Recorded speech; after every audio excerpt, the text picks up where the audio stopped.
నేను మళ్ళా ఈ క్లాసులో కలుసుకుని మీ వాక్యం చెప్పడానికి దేవుడు ఈ అవకాశం కల్పించాడు. అందుకు నేను దేవునికి మొదటిగా కృతజ్ఞతలు తెలియపరుస్తున్నాను, మీకు వందనాలు తెలియపరుస్తున్నాను. వాక్యం వినేటప్పుడు చాలా శ్రద్ధగా వినాలి. చాలా అంటే శక్తి కలిగి వాక్యం వినాలి. వాక్యం ఎవరితో ఎవరు మాట్లాడుతున్నారు? ప్రవక్త మాట్లాడుతున్నాడా, మరి దేవుడు మాట్లాడుతున్నాడా, సందర్భం ఏమిటి, ఎవరితో ఎక్కడ మాట్లాడుతున్న విషయాన్ని గ్రహించి బోధకుడు చదవాలి. అంటే ఏదో ఒకటి చదువుకో, ఏదో ఒకటి ఇది కాదు. చాలామంది లోకంలో ప్రభు బోధకు పూర్తిగా బయట ఉన్నారు, చాలా పూర్తిగా బయట ఉన్నారు. అది చాలా విచారకరం. అది ఇప్పుడు చూడండి, ఒక విషయం ప్రభు చెప్పాడు, చెవి గలవాడు వినుగాక. అంటే ఎవరికైనా చెవులుంటే వాడు వింటాడు.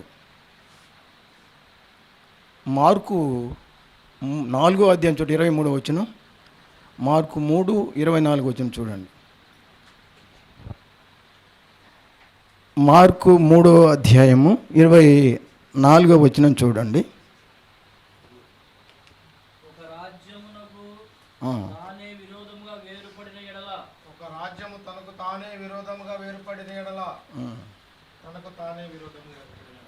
చదవండి. అట్లా కాదు, మార్కు 4:23 అండి.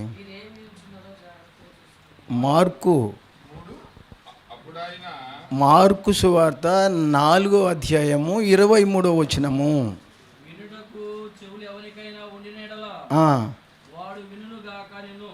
కానీ ఎవరికి చెవులు లేవా?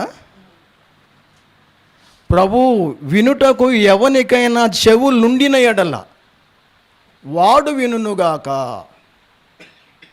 ఊరికి నినేవాళ్ళు కాదు, ప్రభువుని ప్రత్యేకించి 13వ అధ్యాయంలో చెప్పారు కదా. నేను యుగాల అంశానికి రావాలి, చాలా చాలా లాంగ్ అంశం అది. అంటే యుగాలు తెలియకుండా ఎవడు బోధించకూడదు అసలు. అట్లా బోధించడం వల్లే అన్ని అబద్ధం బోధించుతున్నారు లోకంలో. మొదట బోధకుని యుగాల విషయం తెలిసి ఉండాలి. ఇది యుగంలో చెప్పింది, ఇది యుగంలో చెప్పింది, ఇది అని చెప్పేసి ఇక్కడున్నది ఇక్కడ తీసుకొచ్చి పెడతాం, ఇక్కడున్న వాయిద్యాలు తీసుకొచ్చి ఏడ పెడతాం. ఇవన్నీ గందరగోళం చేస్తున్నారు. దేవుని యొక్క భక్తి పాడైపోతుంది. ఇక్కడ వాయిద్యాలు అసలు లేవు, ఇక్కడ కూడా లేవు. 7 ఉన్నాయి, బలులు ఉన్నాయి, వాయిద్యాలు ఉన్నాయి. సున్నతి 7 బిగినైంది. ఇక్కడ ఈ పితరుల యుగంలో ఆరాధనకు రోజు లేదు. ఏ రోజైనా ఎప్పుడైనా చేశారు వాళ్ళు, ఎక్కడైనా ఏ రోజైనా ఎప్పుడైనా చేశారు వాళ్ళు. అంటే దీనికి రోజు లేదు. 2500 సంవత్సరాలు అలా జరిగింది అది. మళ్ళీ ఇంకో మాట చూడండి, మోషే చాలా బాధపడ్డాడు. ఎందుకు అంటే మీరు ఎప్పుడు కూడా వాక్యం సరిగా వింటలేదు, అందుకే దేవుడు మీకు ఎప్పటి కూడా చూసే కళ్ళు కానీ వినే చెవులు కానీ గ్రహించు హృదయం కానీ ఇచ్చి ఉండలేదని ఏడ్చాడు మోషే. చాలా సీరియస్ అయ్యాడు వాళ్ళ మీద. ఎందుకు ఇలా చేశారు వాళ్ళు? చూడండి, ద్వితీయోపదేశకాండం 21వ అధ్యాయం చూడండి. మోషే ఏడ్చాడు, వాళ్ళని చాలా సీరియస్ అయ్యాడు. మీరు ఇలా అంటున్నారు వాక్యం బాధ్యత లేకుండాని. ద్వితీయోపదేశకాండం 21వ అధ్యాయము 2-4 వచనాలు చూడండి. 29వ అధ్యాయం 29. ద్వితీయోపదేశకాండం 29వ అధ్యాయము 2-4 చూడండి. మోషే ఇశ్రాయేలు అందరిని పిలిపించి వారితో ఇట్లా, నేను యెహోవా మీ కన్నులెదుట ఐగుప్తు దేశములోను ఫరోకును అతని సేవకులందరికీ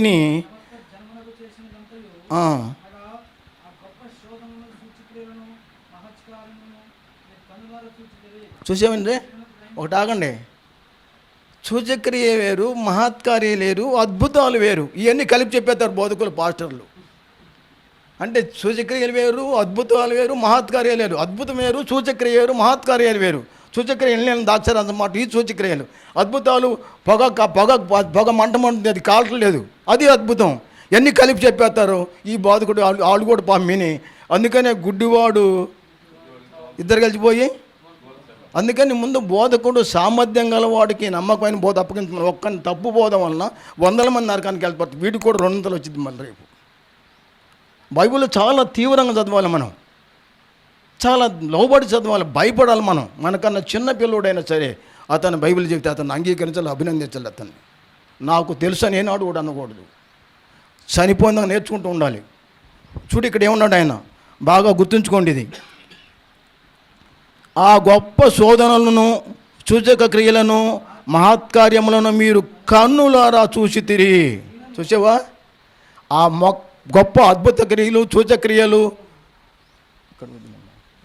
ఇవన్నీ కూడా మీరు కన్నులారా చూశారు మీరు, అవునా?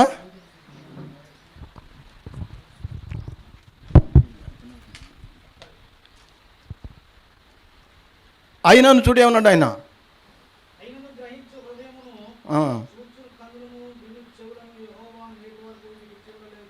ఆయనను గ్రహించు హృదయమును, చూచు కన్నులను, విను చెవులు మీకు యెహోవా ఇచ్చి ఉండలేదు, ఇవ్వలేదు మీకు.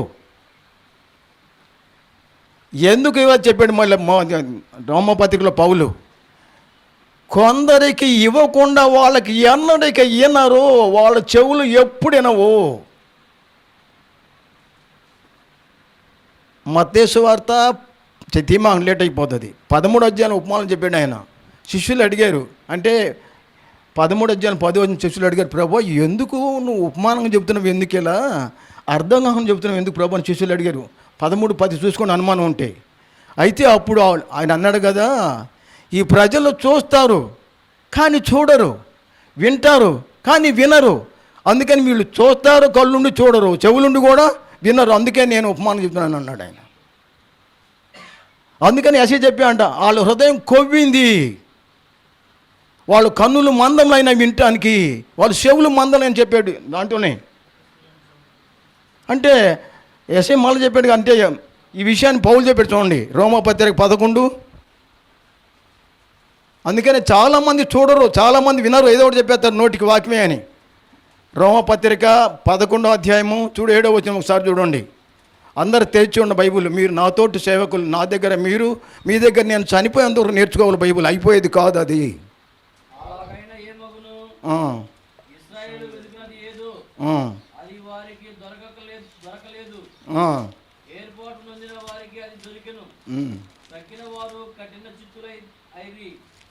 ఇందు విషయమై నేటి వరకు దేవుడు వారికి నిద్రమత్తు గల మనస్సును, చూడలేని కన్నులను, వినలేని చెవులను ఇచ్చి ఉన్నాడని వ్రాయబడి ఉన్నది. చూసావా, మనకొకటి ఇస్తాడు దేవుడు.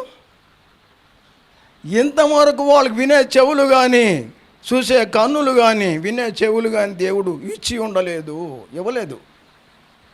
అందుకే మోసే బాధపడ్డాడు, ఇవ్వలేదు మీకు. వినే చెవులు లేవు, గ్రహించే హృదయం లేదు, చూసే కళ్ళు కూడా లేవు. మీకు కళ్ళు ఉన్నాయి కానీ చూడలేదు వాళ్ళు. ఈ లేఖనం చూసి అర్థమైంది నీకు. ఈ వాయిద్యాలు ఉండేవి కానీ పెడతావు నువ్వు. వాయిద్యాలు ఎప్పుడు పెడుతున్నావు? ఎవరు పెట్టమని నిన్ను? ఎవరు పెట్టమని నిన్ను? ఎవరు వాయిద్యాలు పెట్టేవాడు యెరూషలేము పోవాలి. ఎక్కడ పెడతా? దేశమంతా పెట్టమని చెప్పాడు ఆయన నిన్ను. ఒకసారి గుర్తుపెట్టుకోండి, ఇది మీకు అవుట్లైన్ చెప్తున్నాను. వాయిద్యాలు ఈ చెరకు పంపించాడు దేవుడు. వీళ్ళని పంపిస్తే వాయిద్యాలు ఏర్పాటు చేసింది అది కయ్యోను సంతంలో యువలని వాడు తయారు చేశాడు, ఆదికాండం 4వ అధ్యాయంలో. ఆ తర్వాత దాన్ని గాదు, దావీదు, దీర్ఘదర్శి ముగ్గురు కలిసి ఏర్పాటు చేశారు ఆ యొక్క వాయిద్యాన్ని. దేవుడు అలా జరగాలని నియమించాడు 2వ దినవృత్తాంతం 29-25లో.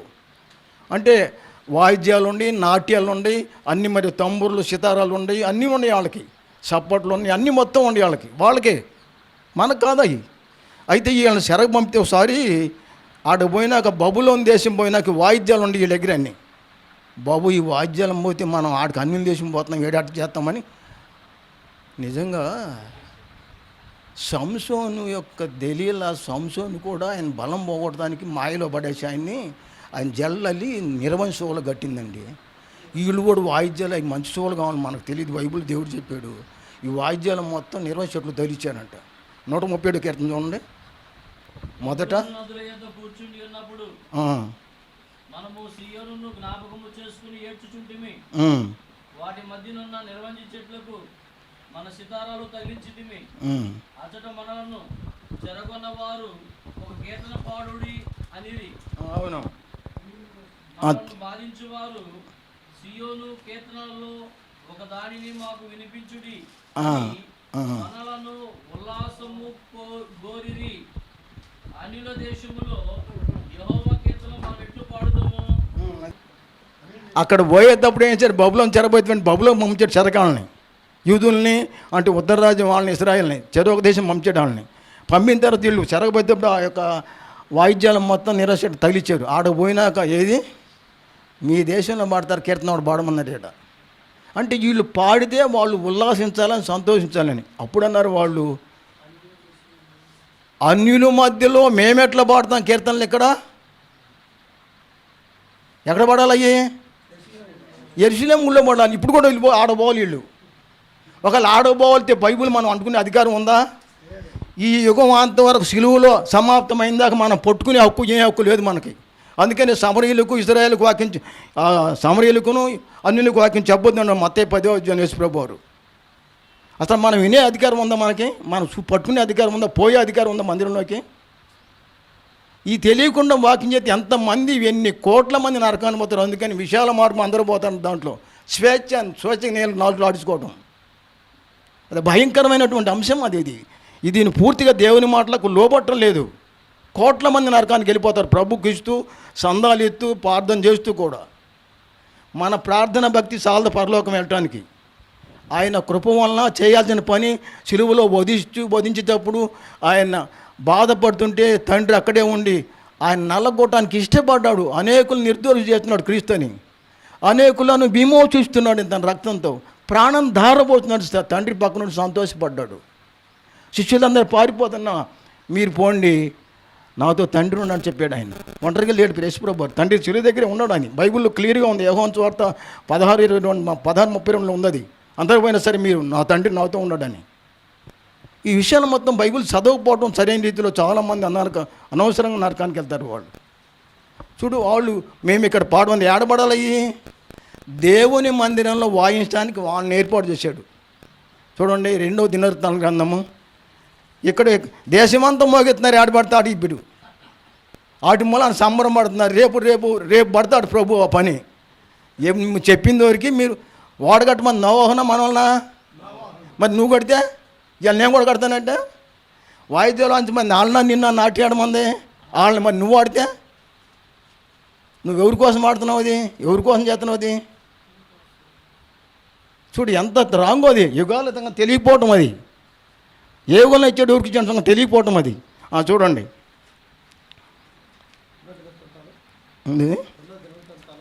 29 అధ్యాయం 5 వచ్చింది చూడండి. 29, 25.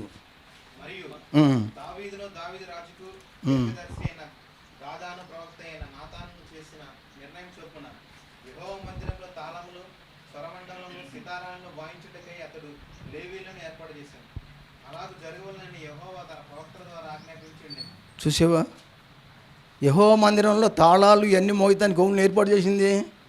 నువ్వు లేవీడు మరి వాయిస్తానికే చెప్పు. నువ్వు లేవీడు చెప్పు, లేవీడు అని చెప్పుకోగల. అడిగేవాళ్ళు ఎవడు లేడైనా ఆయన అడగలే. నా సంగతి తర్వాత అనుకున్నా ఆయనకి ఇస్తున్నా మరి ఛాన్స్. నువ్వు అప్పుడు చూస్తాడు, తర్వాత నీకు ఆ సంగతి ఏమి ఇస్తాడు? నరకం ఇస్తాడు. ఇక పోయేది కాదు అది.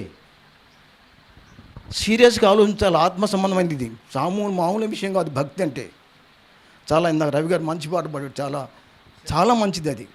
ఆ కీర్తన చాలా మంచిది. నేను చూడు, చాలా జాగ్రత్తగా నాకు ఎవరు చెప్పిన వాక్యం చెవులు బాగా పనిచేయాలి మనకి.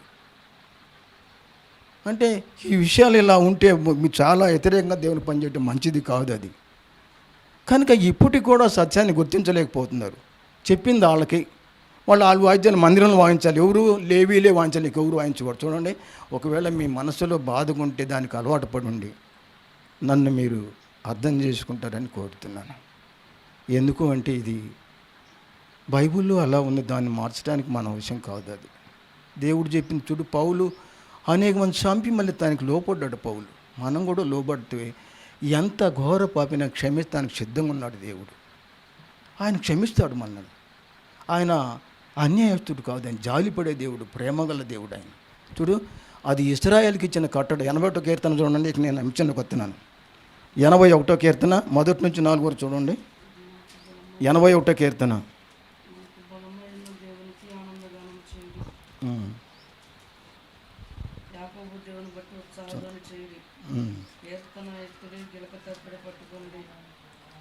మండలంతో మనోహరమైన సిద్ధాలు వాయించుడి. అమావాస్య నాడు కొమ్ము ఊదుడి. ఉండొకసారి నేను చూడు ఇక్కడ మనకు బలమైన దేవునికి ఆనందగానము చేయుడి, యాకోబు దేవుని బట్టి ఉత్సాహ ధ్వని చేయుడి, కీర్తన ఎత్తుడి, గిలక తప్పిట పట్టుకొనుడి, స్వరమండలమును మనోహరమైన సితారును వాయించుడి, అదుడు అమావాస్య నాడు కొమ్ము ఊదుడి, మనము పండుగ ఆచరించు దినమగు పున్నమి నాడు కొమ్ము ఊదుడి, అది ఇశ్రాయేలుకు కట్టడా, యాకోబు దేవుడు నిర్ణయించిన చట్టము. ఎవరికి? వాళ్ళకి, అది మనకు కాదు. ఇప్పుడు చూద్దాం, ఈ యుగంలో వాళ్ళు 900 ఏళ్ళు పైన సంవత్సరాలు జీవించారు వాళ్ళు. మనం జీవించలేం. చూడండి, కొంతమంది చూద్దాం, మనం ఒక 5-6 చూద్దాం. పితరులేగంలో చూద్దాం. పితరులేగంలో కొంత భాగం తెలుసుకుందాం, అవుట్లైన్గా కొంత. అంటే నోవాహు ఓడ కట్టడం, ఆ ఓడ అంటే తర్వాత ఓడ కూడా నీళ్లు మొత్తం ఇంకిపోవడం కొంత చూద్దాం, కొద్దిగా ఇవ్వరు ఈ యొక్క పితరులేగంలో. చూడండి, ఆదికాండము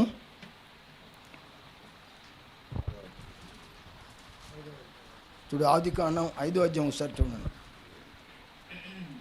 ఆదికాండము 5వ అధ్యాయం ఒకటి రాశాను, ఒకటి చూశాను. ఆదికాండం 5వ అధ్యాయము చూడు, 5:5 చూడండి.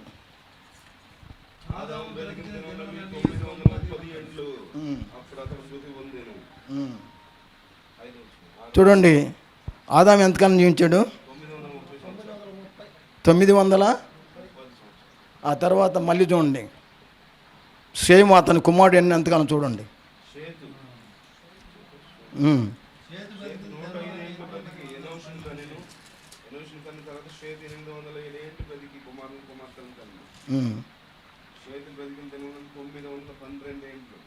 చూసావు ఎంత? 900. చూడండి, అందరికన్నా సృష్టిలో ఎక్కువ బతికింది ఎవరండి? వెరీ గుడ్, థ్యాంక్ యూ, చాలా మంచిది చెప్పారు, చాలా థ్యాంక్స్ మీకు. ఓకే, అలా ఉండాలి. అంటే సామర్థ్యం గల వాళ్ళు, నమ్మకమైన వాళ్ళు ఉండాలి, సువార్థికులు అలా ఉండాలి. అది రెస్పాన్స్ ఇవ్వటం, అంటే మళ్ళీ ఎదురు రావటం. అది అంటే మళ్ళీ ఆ విషయాన్ని మళ్ళీ చాలా ట్యాకప్ చేసి వీళ్ళు ఇప్పుడు అటు చెప్పారు, అటు చెప్పగలగాలి అన్ని విషయాలు కూడా. చాలా సాధ్యమైనంత వరకు అన్ని మొత్తం చెప్పలేం కాబట్టి.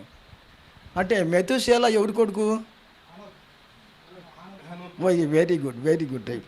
చూడండి, ముందు చూడండి, ఇదిగో మళ్ళా అదే ఆదికాండము చూడండి, 5వ అధ్యాయము 9-11 చూడండి ఏముందో.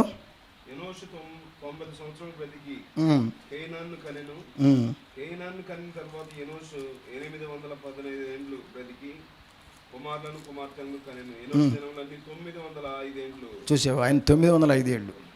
మళ్ళా చూడండి, అదే 5వ అధ్యాయము 12-14 వరకు 910 ఏళ్ళు బతికేడు కేనాయన్. చూడండి,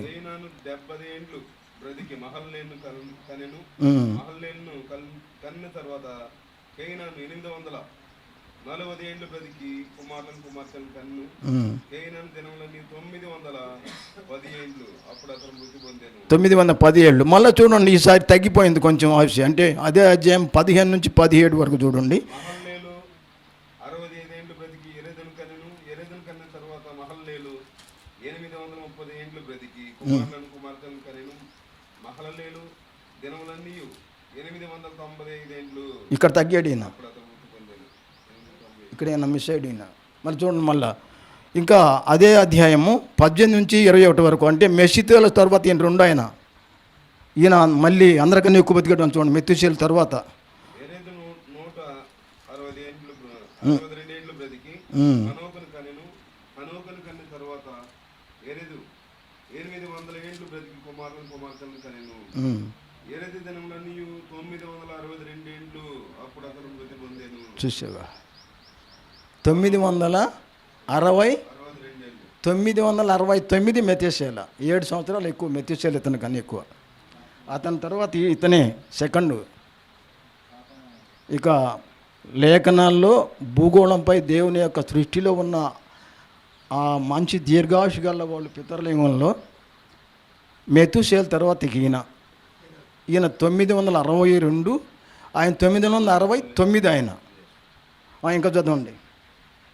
హనోకు 65 ఏళ్ళు బ్రతికి మెతుషేలను కనెను. హనోకు మెతుషేలను కన్న తర్వాత 300 ఏండ్లు దేవునితో నడుచుచు కుమారులను కుమార్తెలను ఉమ్. కనెను. ఉమ్. హనోక దినములని 365 ఏండ్లు.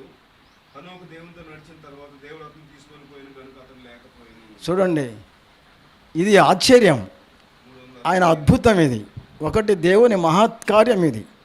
చూడండి, ఆ రోజుల్లో 900 సంవత్సరాలు బ్రతికే రోజులు అవి, అది పితరయుగం. అలాంటిది హానోకు అందరికన్నా దేవునికి ఇష్టడుగా ఉన్నాడు. మరి ఆయన 365 ఏళ్ళకే లేకుండా పోయాడు.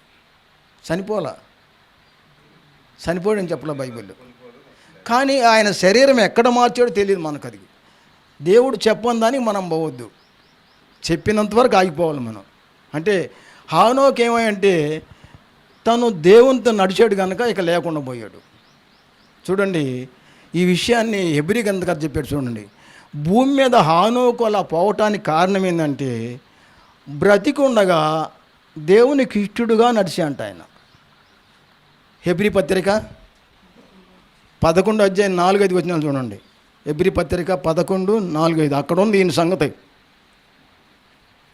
విశ్వాసమును బట్టి హేబేలు కయీను కంటే శ్రేష్టమైన పని దేవునికి అర్పించెను. దేవుడు అతని అర్పణను గూర్చి సాక్ష్యం ఇచ్చినప్పుడు అతడు ఆ విశ్వాసమును బట్టి నీతిమంతుడని సాక్ష్యము పొందెను. అతడు మృతి నొందియు ఆ విశ్వాసం ద్వారా మాట్లాడుచున్నాడు. విశ్వాసమును బట్టి హానోకు మరణము చూడకున్నట్లు కొనిపోబడిను. చూసావా మరణము? చూడండి, నువ్వు మొన్నే కనుక మన్ను అయిపోతావు ఆదామని, మరి ఈయన మన్ను కాలేదు. పోనీ మరి ఏలే కూడా మందు అయినట్లేదు. కానీ ఏలియా మళ్ళీ వచ్చేసాడు. బాప్తిస్మిచ్చే యోహోనే ఏలి అని చెప్పేసి బైబిల్లో క్లియర్గా ఉంది. కానీ యోహోన్ అన్నాడు నేను ఏలి అని కాదన్నాడు. కానీ యేసుక్రీస్తు చెప్పాడు ఈయనే ఏలి అని. చూపెడతా బైబిల్లో. మా చిన్నాయన కూడా మా చిన్నాయన టీచరు, రిటైర్డ్ టీచరు, ఏందబ్బాయి సేమ నువ్వు అట్ట మాట్లాడతావు, ఏంది బాప్తిస్మిచ్చే యోహోన్ ఏలి అట్ట అవుతాడని అన్నాడు. చిన్నాయన అలాగూ చెప్పాడు. అప్పటికి లూకాసు వార్తలు చెప్పాడు. ఆయన జకరియకి ఇలా పుడతాడు. ఆయన మలాకి గ్రంథంలో నేను అంత్యదినాలు రాబోయే ముందు ఏలియాని పంపుతానని చెప్పాడు. మలాకి 4వ అధ్యాయంలో అతను తండ్రి దగ్గర కుమారులను తిప్పుతానని చెప్పాడు. ఇలా చెప్పిన తర్వాత పంపాడు మళ్ళీ ఆయన్ని. ఏలియా కూడా నువ్వు ఏలియాని అడిగితే యోహాను కూడా నేను ఏలియాని కాదు అన్నాడు. అరణ్యంలో ఒక శబ్దం అని చెప్పి ఆయన చెప్పాడు ఆయన. కానీ ఆ సంగతి ఆయనకు కూడా తెలియదు. యేసుప్రభు చెప్పాడు చూడమన్న. మత్తయి 11:11 చూడండి. మత్తయి 11 చూడండి. యేసుప్రభు చెప్తాడు చూడండి, బాప్తిస్మిచ్చే యోహాను ఏలి అని. స్త్రీలు కనిన వారిలో బాప్తిస్మిచ్చు యోహాను కంటే గొప్పవాడు పుట్టలేదని నిశ్చయముగా మీతో చెప్పుచున్నాను. అయినను పరలోక రాజ్యంలో అల్పుడైన వాడు అతని కంటే గొప్పవాడు. బాప్తిస్మిచ్చు యోహాను దినములు మొదలుకొని ఇప్పటి వరకు పరలోక రాజ్యము బలత్కారముగా పట్టబడుచున్నది. బలత్కారులు దానిని ఆక్రమించుకొనుచున్నారు. యోహాను కాలము వరకు ప్రవక్తలందరూ ప్రవచించుచు వచ్చిరి. ధర్మశాస్త్రం సహా ప్రవచించుచుండెను.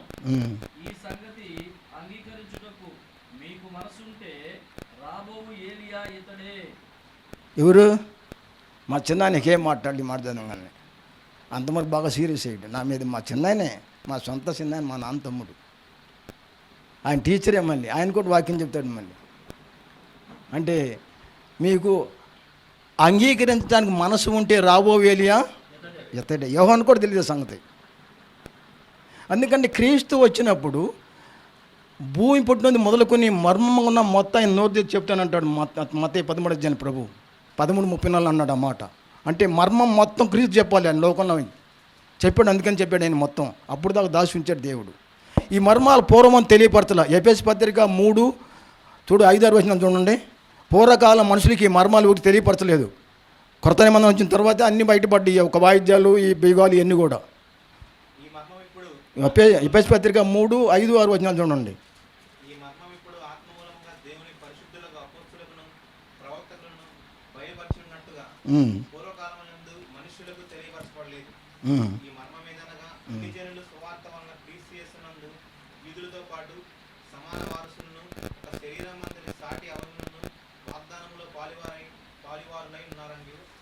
చూసావా, ఈ మర్మం పూర్వకాలం మనుషులకు బయలుపరచబడలేదు. చూడు, మర్మం అంటే ఏంది? దాసబడి ఉన్నది అంతే. లోపల గొప్పెట్లు ఏముందో ఈ మర్మం ఏదనగా అన్యజనులు యూదులతో పాటు సమాన వారసులు ఒక శరీరం సాటి అవయలను వాగ్దానంలో పాలువారన్నది ఈ మర్మం చెప్పేసాడు ఆయన.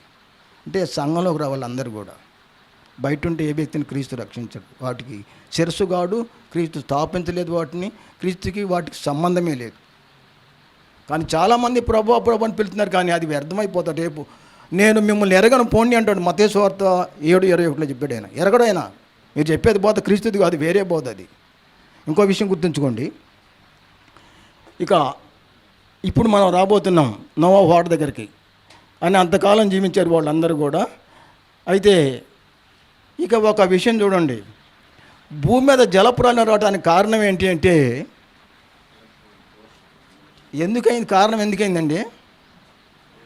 భూమి మీద జలప్రాణం ఎందుకు చెప్పాడు దేవుడు? వాటిని చూడండి, మనుషులను చేసినందుకు దేవుడు చాలా ఏడ్చాడు, చాలా పశ్చాత్తాపడ్డాడు. చీ వీళ్ళ దగ్గర ఎప్పటికీ మంచి స్వభావం ఉండదని ఏడ్చాడు ఆయన. అందుకని ఏమేసి అంటే నోవహుని ఎన్నుకుని వీళ్ళ మొత్తాన్ని తుడిచివేస్తాను నేను భూమి మీద లేకుండా అని నిర్ణయానికి వచ్చాడు ఆయన. 6వ అధ్యాయం ఆదికాండం చూడండి, 1వ వచనం చూడండి. ముందు భూమి మీద విస్తరింపను ఆరంభించిన తర్వాత కుమార్తెల వారికి పుట్టినప్పుడు చాలు ఇక చాలండి. 3వ వచనం చూడండి, 6:3 చూడండి.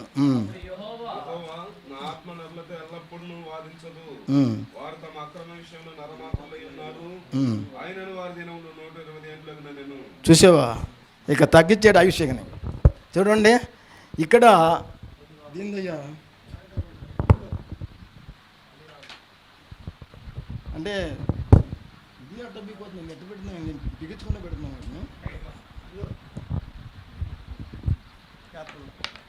అంటే 969 ఆయన, 962 వాడిన. అయితే ఆ కాలాన్ని అంటే ఎంత, 120 అంటే 120 సంవత్సరాలు అప్పుడు చేసేసాడు ఆవిష్ తగ్గిపోయింది. కానీ పితరులు ఏమన్నా తగ్గించాడు ఆవిష్. ఇక చూడండి మన తర్వాత ఏమైందో.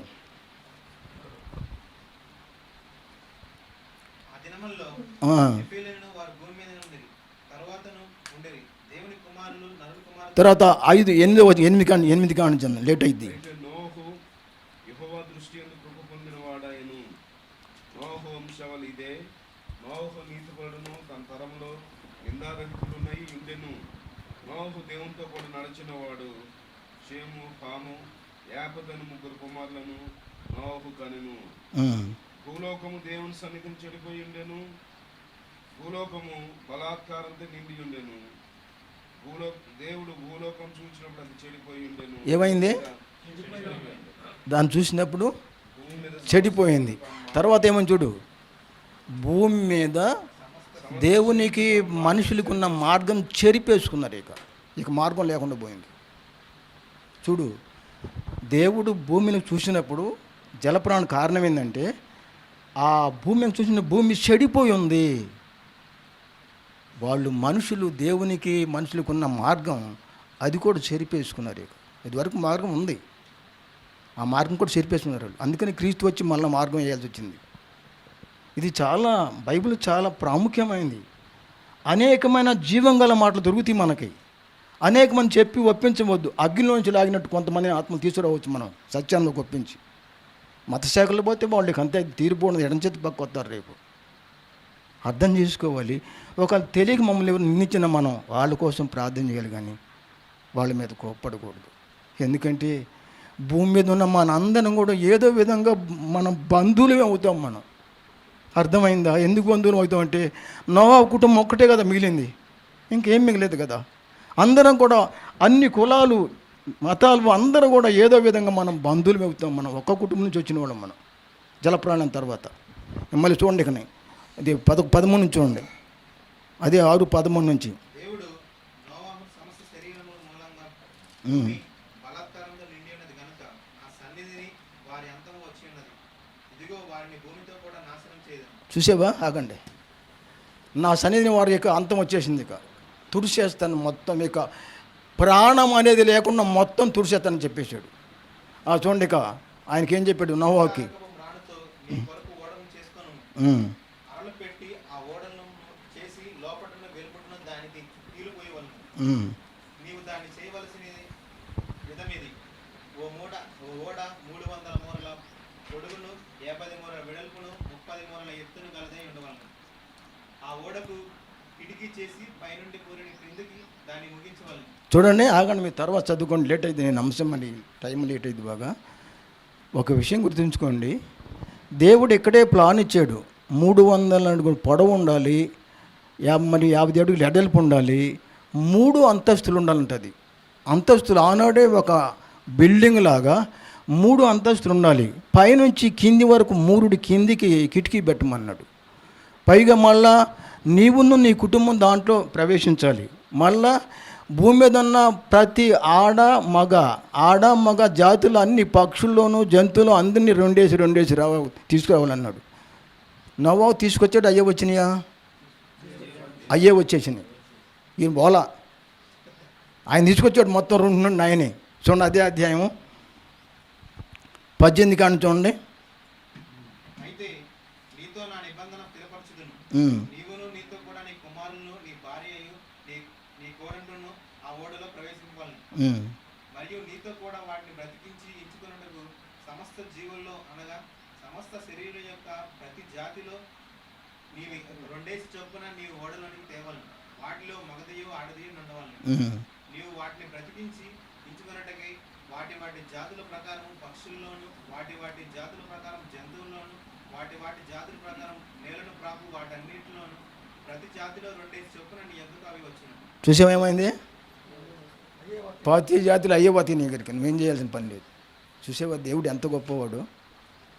భూమి మీద వర్షం కురవలు అప్పుడు వాళ్ళందరూ హేళన చేశారు, ఏంది ఇంకా భూమి మీద వర్షం కురవలు అంతవరకు. ఇంక ఇప్పుడే స్టార్ట్ చేయబోతున్నాడు భూమి మీద వర్షం. అందరికీ అంతవరకు వర్షం కురితే వాళ్ళకి అనుభవం ఉండేదే. కానీ ఒకటి ఆలోచించండి, నేను నిజంగా నోవాహు భార్య ఎంత మంచిదోనండి. ఎదురు చెప్పిందా? వాడెక్కింది వచ్చి. భార్యలు చాలా ప్రేమిస్తారు కూడా, నిజమండి. నోవాహు భార్య గురించి ఏమీ రాసలేదు, కానీ ఆ రోజుల్లో వాళ్ళ కుటుంబాన్ని మొత్తాన్ని విడిచిపెట్టి నోవాహు ముట్టే తన భర్త వాడెక్కింది. తన 3 కోడళ్ళు కూడా తల్లిదండ్రులు విడిచిపెట్టేసి ఒక ఆడమనిషి తల్లిదండ్రుల్ని, బంధువుల్ని, అన్నల్ని, తల్లిదండ్రులని, వారి కుటుంబాలను మొత్తాన్ని విడిచిపెట్టి రావాలంటే ఎంత ఇదిగా వాళ్ళప్పుడు వాడెక్కాలంటే. ఇప్పటికైనా లోకంలో అదే జరుగుతుంది కదా. మనం భార్యను చాలా ప్రేమించాలి. ఇంతవరకు మనం పురుషుని వెనకబడి ఉంటాం. ఎందుకంటే ఎవరో అమ్మాయి మన దగ్గరికి వచ్చి కాపురం చేసిందంటే ఆ అమ్మాయి నిజంగా మన ప్రాణం, మన శరీరం చెప్పాడు ప్రభు. అన్ని విషయాల మర్మం అన్నాడు ఇది కూడా. కానీ మన కోసం దేవుడు బిడ్డలకు జన్మనిచ్చిద్దామే. కానీ వాళ్ళు 4 భార్యలు చాలా మంచివాళ్ళు. వాళ్ళు అంటే ఏబు అయితే కొంచెం సీరియస్ అయింది, కానీ ఏబు మీద అంటే చాలా ఆశ్చర్యం. అంతే, అంత మంచివాళ్ళు వాళ్ళు వాడెక్కారు ఆపరిన వాళ్ళు.